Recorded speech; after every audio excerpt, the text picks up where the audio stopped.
बोलो धर्म सम्राट युग चेतना पुरुष सदगुरुदेव परमहंस योगी राज श्री शक्ति पुत्र जी महाराज की जय। माता भगवती आदि शक्ति जगत जननी जगदम्बे मातु की जय। श्री पंच ज्योति शक्ति तीर्थ सिद्धाश्रम धाम की जय। परम पूजनीय तपस्विनी शक्तिमयी माता जी की जय।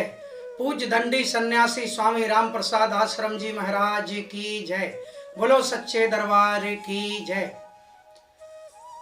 सभी देशवासियों को, सभी सनातनियों को एवं सभी संत समाज को, युवा साथियों को, माताओं बहनों को, बेटियों को, बुजुर्गों को भगवती मानव कल्याण संगठन की ओर से नए वर्ष की हार्दिक शुभकामनाओं के साथ सादर जय माता की, जय गुरुवर की। देशवासियों, जैसा कि आप सभी जानते हैं, धर्म सम्राट युग चेतना पुरुष परमहंस योगी राज श्री शक्ति पुत्र जी महाराज का अवतरण धर्म की रक्षा के लिए, अधर्म के नाश के लिए हुआ है। गुरुवर तीन धाराओं के सृजनहार हैं। तीन धाराओं के माध्यम से गुरुवर के लाखों करोड़ों साधक, शक्ति साधक जो नशे मान से मुक्त चरित्रवान हैं, राष्ट्र रक्षा, धर्म रक्षा, मानवता की सेवा में दिन रात लगे हुए हैं। अपने स्वयं के उपार्जित धन से जो अपना जीविकोपार्जन करते हैं एवं उसमें से भी कमाई का 10वां हिस्सा परोपकार के कार्यों में लगाते हैं। ऐसे चेतनावान गुरुवर, ऐसे धर्म का पथ दिखलाने वाले गुरुवर के चरणों में हम कोटि कोटि नमन करते हैं। भाइयों बहनों, जब गुरुवर का अवतरण ही धर्म की रक्षा के लिए हुआ तो गुरुवर अधर्म के विरुद्ध आवाज उठाते हैं। विसंगति कहीं भी हो, चाहे राजनीतिक क्षेत्र में हो, चाहे धर्म क्षेत्र में हो, गुरुवर अपनी पुरजोर आवाज पिछले 25-30 वर्षों से उठा रहे हैं। गुरुवर ने पिछली कार्यकर्ता बैठक जो दिसंबर माह में हुई थी, उसमें भी गुरुवर ने एक आवाज उठाई। गुरुवर ने कहा, वर्तमान के कथावाचक, कुछ कथावाचक ऐसे हैं जो वंदनीय हैं हमारे लिए, समाज को सच्चा ज्ञान दे रहे हैं, लेकिन कुछ कथावाचक मूल शास्त्र की बात को एक तरफ रख के और रास रंग की बातें समाज को सुनाते हैं, समाज को दिशा भ्रमित करते हैं। जब गुरुवर ने यह कहा कि इसी तरह से मां राधा के नाम को भी गलत रूप में प्रचारित किया जा रहा है, गुरुवर ने माता राधा का अपमान नहीं किया। गुरुवर ने कहा कि अगर ऐसे ही माता राधा का इस तरह से तुम गुणगान करोगे जिस शैली में तुम कर रहे हो, तो जो मूल सत्य है, माता आदि शक्ति जगत जननी जगदम्बा, जो निखिल ब्रह्मांड की जननी, कोटि ब्रह्मांडों की जननी, ब्रह्मा विष्णु महेश की जननी, उनके सब अंशावतार हैं माता सीता और माता राधा। जैसे कि हम माता की आरती में रोज पढ़ते हैं, माँ राम कृष्ण तू सीता ब्रजरानी राधा, तो गुरुवर ने यह कहा कि वो माँ की अंश अवतार हैं, समय समय पर माँ रूप रखती गई, अपने कार्य करती गई जब जैसी जरूरत पड़ी। लेकिन जो विराट सत्ता है, जो अभेद हैं, अजन्मा हैं, अविनाशी हैं, वो माता भगवती आदि शक्ति जगत जननी जगदम्बा हैं। ये पूज्य गुरुदेव जी ने कहा था। लेकिन वही है, सभी जानते हैं कि कहीं नकली दवाई दी जा रही हो, वहीं कोई असली दवाई देने वाला आ जाए तो नकली दवाई वाले को मरीज की चिंता नहीं रहती, उसे अपनी दुकान की चिंता होने लगती है। ऐसा ही एक महाठग धूर्त निकल के सामने आया, जिसका नाम है प्रशांत। यूट्यूब पे मैंने सुना, लिखा था पंडित प्रशांत। मैंने कहा पंडित तो कहूंगा नहीं, क्योंकि ये पंडित नहीं, ये खंडित है, इसका ज्ञान भी खंडित है और ये खंडित है, इसलिए मैं पंडित तो कहूंगा नहीं। इसने इतनी बात सुनकर पूरे देश में प्रचार करना शुरू कर दिया कि हमारी किशोरी जी का अपमान किया है, हमारी राधा जी का अपमान किया है, और पता नहीं मेरे आराध्य और मुझ जैसे करोड़ों शक्ति साधकों को जीवन प्रदान करने वाले आराध्य को इतने अश्लील शब्दों में इसने इतने अश्लील शब्दों का उपयोग किया, किशोरी जी का अपमान किया है। अरे धूर्त, बिना सींगों के सांड, किशोरी जी तेरे बाप की मिल्कियत नहीं है। अगर वो माँ की अंश हैं तो वो जन की हैं किशोरी जी।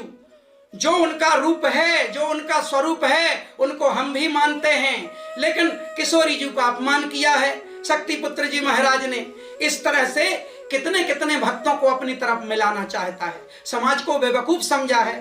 परम पूज्य गुरुदेव जी ने, मैं सभी सनातनियों से आग्रह करूंगा, कभी माता राधा का अपमान नहीं किया। गुरुवर ने तो वो कहा है कि मूल सत्य बताओ, ऐसे बताओगे आज इस तरह से, कल उस तरह से, तो व्यक्ति मूल तत्व को कैसे समझ पाएगा? मूल तत्व से व्यक्ति कैसे जुड़ पाएगा? भटकता रहेगा, मूल सत्य से वंचित रहेगा।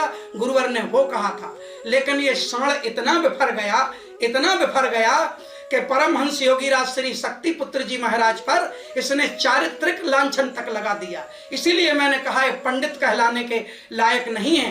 व्यासपीठ को लजाने वाले काले कौवे, अज्ञानता की गटर के गंदे कीचड़, काले कौवे सफेद वस्त्र पहनकर, बगलों जैसे सफेद वस्त्र पहनकर अपनी काले को ढकने वाले काले कौवे, तूने परमहंस योगीराज श्री शक्तिपुत्र जी महाराज पर चारित्रिक लांछन लगाया, जिनका जीवन एक ऋषि का जीवन है, जो आदि ऋषियों की परंपरा को इस कलिकाल में निभाने के लिए अवतरित हुए हैं। 18 से 20 घंटे रोज नित्य साधना करते हैं गुरुवर माँ के चरणों में पूरे विश्व कल्याण के लिए, और सारे कार्य चेतना तरंगों से करते हैं। इस भारत में ही नहीं, विदेशों में भी जिनके शिष्य जन सुधार के वो कार्य कर रहे हैं कि तुम्हारी औकात नहीं वो समझने की भी, क्योंकि तुम्हारा तो वास्ता ना कभी योग से पढ़ा, ना ध्यान से पढ़ा, ना भक्ति से पढ़ा। तुम सिर्फ समाज को यही रास रंग की कथाएं सुनवा सकते हो। ऐसे होते हैं कथावाचक। व्यासपीठ पर बैठकर ऐसा बोला जाता है, ऐसे किया जाता है। आज तुम्ही जैसे कुछ नकली कथावाचकों की वजह से पूरा समाज भटक रहा है। कृष्ण के प्रति एक अलग भाव समाज के बन रहे हैं और माता राधा के प्रति अलग भाव बन रहे हैं। कृष्ण भगवान कर्म योगी थे, कभी कर्म की शिक्षा नहीं दे सका लोगों को। कितने लोगों को कर्मवान बना दिया, बस कृष्ण भगवान का नाम लिया तो रास रंग के लिए लिया। तुम ही लोगों ने, तुम ही अज्ञानियों ने कृष्ण भगवान को छलिया और रसिया बना डाला। तुम क्या कहता है बार बार कि शास्त्रार्थ की चुनौती दी है, 24 घंटे में स्वीकार कर लोगे तो ठीक है, नहीं तो मैं हार मान लूंगा। अरे तेरे ही मानने से सब कुछ होता है।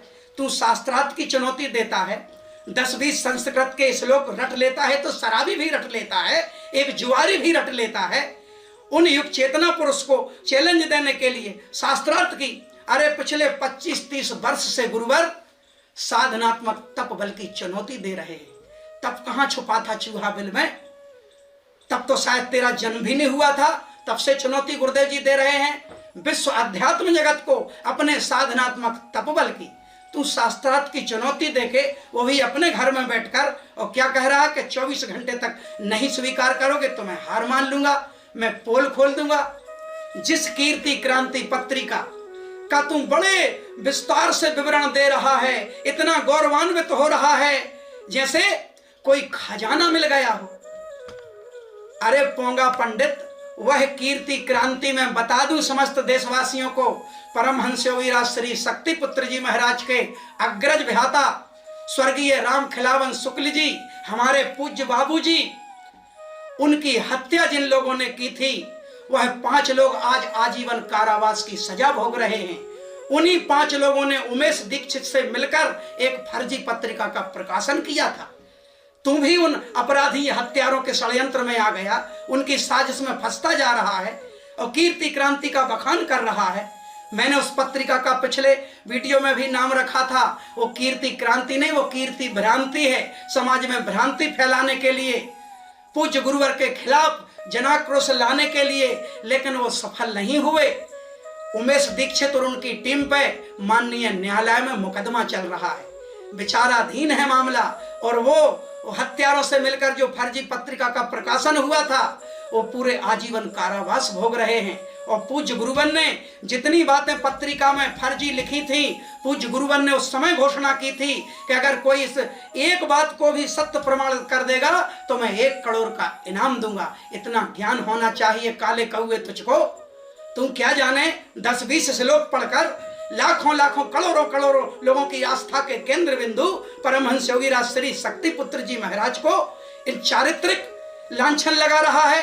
अगर भगवती मानव कल्याण संगठन को एक बार गुरुवर का आदेश हो गया तो तू तो बार बार चूहा और बिल की बात कर रहा है, तुझे चुल्लू भर पानी डूबने के लिए नहीं मिलेगा। इतना ध्यान रखना आत्मीय देशवासियों।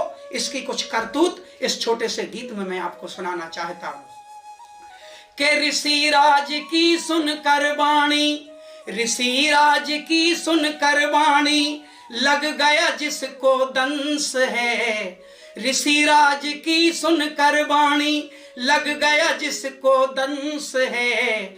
सुनो रे भैया मथुरा नगरी में कलयुग का कंस है। सुनो रे भैया मथुरा नगरी में कलयुग का कंस है। देशवासियों, हम तो समझते थे कि कंस द्वापर युग में कृष्ण कन्हैया के हाथों मारा गया है, लेकिन अभी अभी 2-3 दिन से पता चला कि नहीं, जब कंस मरा था तो अपने कुछ छोटे छोटे अंश छोड़ के गया था, उन्हीं अंश से फिर एक कंस पैदा हो गया है। तू कंस है वर्तमान के कलयुग का, तू कोई ज्ञानी व्यानी नहीं। इस लोग तो मैंने पहले भी कहा शराबी भी रट लेता है, तो उससे ज्यादा इस लोग हमारे गांव के बच्चों को आते हैं। सुनो रे भैया मथुरा नगरी में कलयुग का कंस है। झूठे ज्ञान की अकड़ को लेकर व्यास पीठ पे बैठ रहा।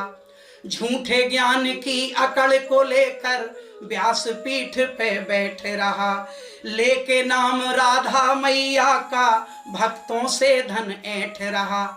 मेरे गुरुवर के लिए क्या कह रहा था कि भाइयों बहनों, मैंने सब कुछ पता कर लिया है। इनकी स्टील फर्नीचर की दुकान थी। अरे अज्ञानी काले कौए बिना सींगों के साढ़, हाँ, मेरे गुरुवर की स्टील फर्नीचर की दुकान थी। इससे सिद्ध होता है, ज्ञान ले ले थोड़ा बहुत, इससे सिद्ध होता है कि जब से परमहंस योगीराज श्री शक्तिपुत्र जी महाराज ने बचपन के कुछ वर्षों के बाद जब से अपनी अध्यात्म तप की यात्रा की थी, तब से गुरुवर ने अपने आप को कुछ व्यवसाय से जोड़ के रखा था, ताकि अपने कर्म बल से उपार्जित धन से वो स्वयं का जीव को उपार्जन करते हैं और उसमें से कुछ निकाल कर भक्तों के कल्याण के लिए भी लगाते हैं, दीनहीनों की मदद भी करते हैं, क्योंकि उन्होंने अपने आप को कुछ ना कुछ व्यवसाय से जोड़ रखा था। तेरे जैसी अधर्म की कमाई नहीं खाते मेरे गुरुवर, तेरे जैसे भक्तों के चढ़ावा पे अपना जीवन यापन नहीं करते मेरे गुरुवर। और गुरुवर क्या अपने शिष्यों को भी गुरुवर ने आदेश दिया है कि जितना भी कमाते हो उसका 10% किसी गरीब की शादी में, या कोई बिना कपड़ों के जा रहा है तो उसकी मदद कर दो, या और भी समाज सुधार के कोई भी कार्य हैं तो हम सब लोग भी अपने जीवन की कमाई का 10वां हिस्सा परोपकार में खर्च करते हैं। बता रहा है कि स्टील फर्नीचर की दुकान थी। ये बहुत बड़ी जानकारी बता दी तूने। ये तो सारे भक्त जानते हैं कि हमारे गुरुवर की शहडोल में स्टील फर्नीचर की दुकान थी, और वहां भी तब उस दुकान में भी 10-20 लोग ईमानदारी की रोटी कमाया करते थे, खाते थे। गुरुवर ने वही रास्ता तय किया है। झूठे ज्ञान की अकड़ को लेकर व्यास पीठ पे बैठ रहा। लेके नाम राधा रानी का भक्तों से धन ऐंठ रहा। नहीं करे स्वीकार जो राधा रानी माँ का अंश है। यही तो सच्चाई है भाई। तेरा क्या बिगड़ गया? बार बार कह रहा है किशोरी जू का अपमान किया, किशोरी जू का अपमान किया। किशोरी जू तेरे बाप की मिल्कियत नहीं, हमारी भी है किशोरी जू। इन लाखों लाखों सनातनियों की है किशोरी जू। लेकिन मूल सत्य की तरफ इंगित किया गुरुवर ने कि मूल तत्व कोई और है, ये अंश है, इसमें क्या बुरा कहा।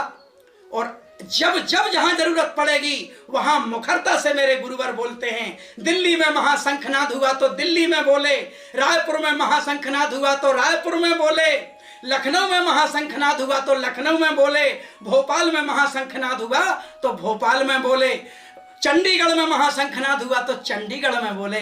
तू क्या समझता है तेरे जैसे कुएं के मेंढक जैसा दायरा नहीं गुरुवर का। गुरुवर विराट हैं और गुरुवर साधनाओं को, योग को, शक्ति साधकों को विस्तार दे रहे हैं। अरे नहीं करे स्वीकार जो राधा रानी माँ का अंश है।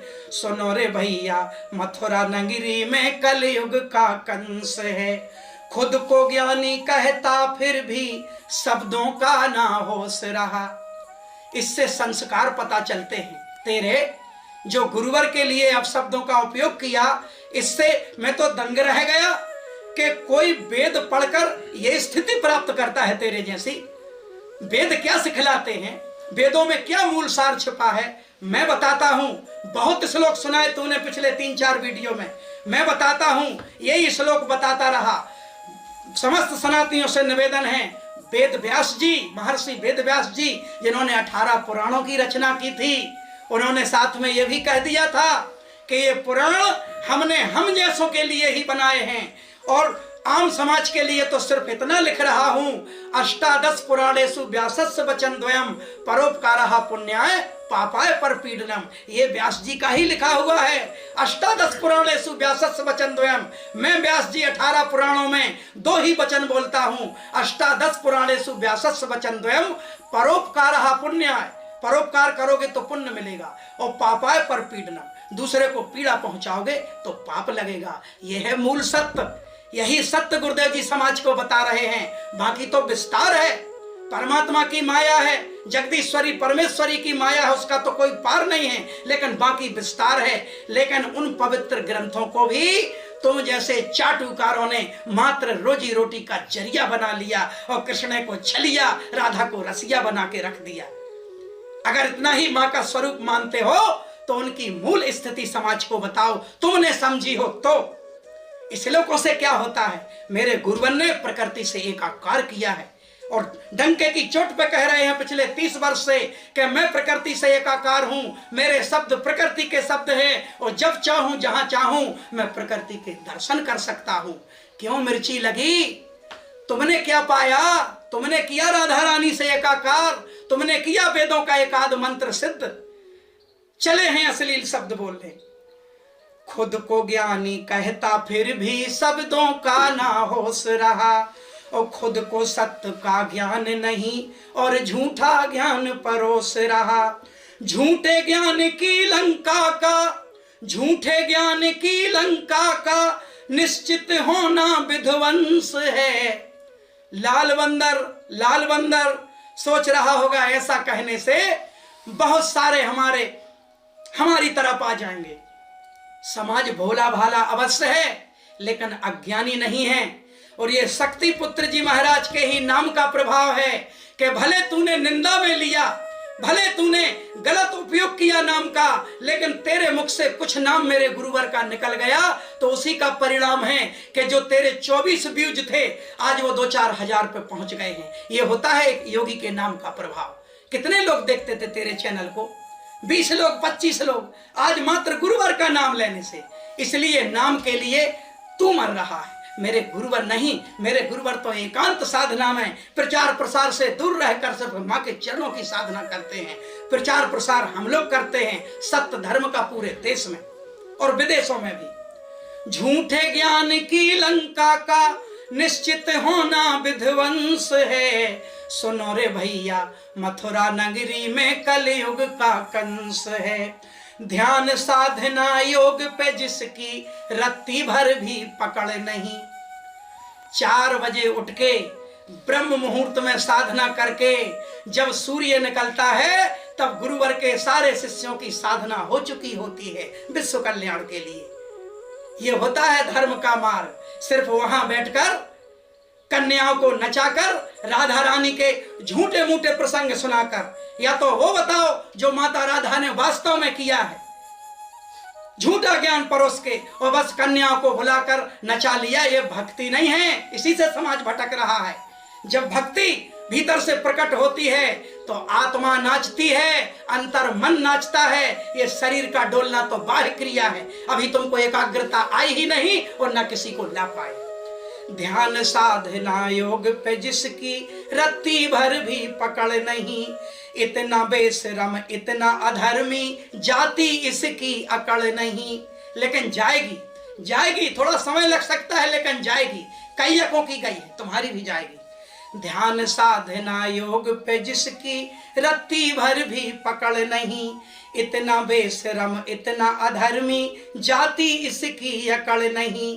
अरे काला कौवा देखो खुद को, काला कौवा देखो खुद को, समझ रहा के हंस है। तुम हंस नहीं हो, तुम काले कौवे हो। काला कौवा देखो खुद को, समझ रहा के हंस है। सुनो रे भैया, मथुरा नगरी में कलयुग का कंस है। सुनो रे भैया, मथुरा नगरी में कलयुग का कंस है। और पूज्य गुरुदेव भगवान ने जो कहा है कि ये बाह्य ग्रंथ जिन महापुरुषों ने लिखे वो उस स्थिति को प्राप्त थे, लेकिन आत्म ग्रंथ से सारे ग्रंथ निकलते हैं। इन ग्रंथों से आत्म ग्रंथ नहीं, आत्म ग्रंथ से सारे ग्रंथ निकलते हैं।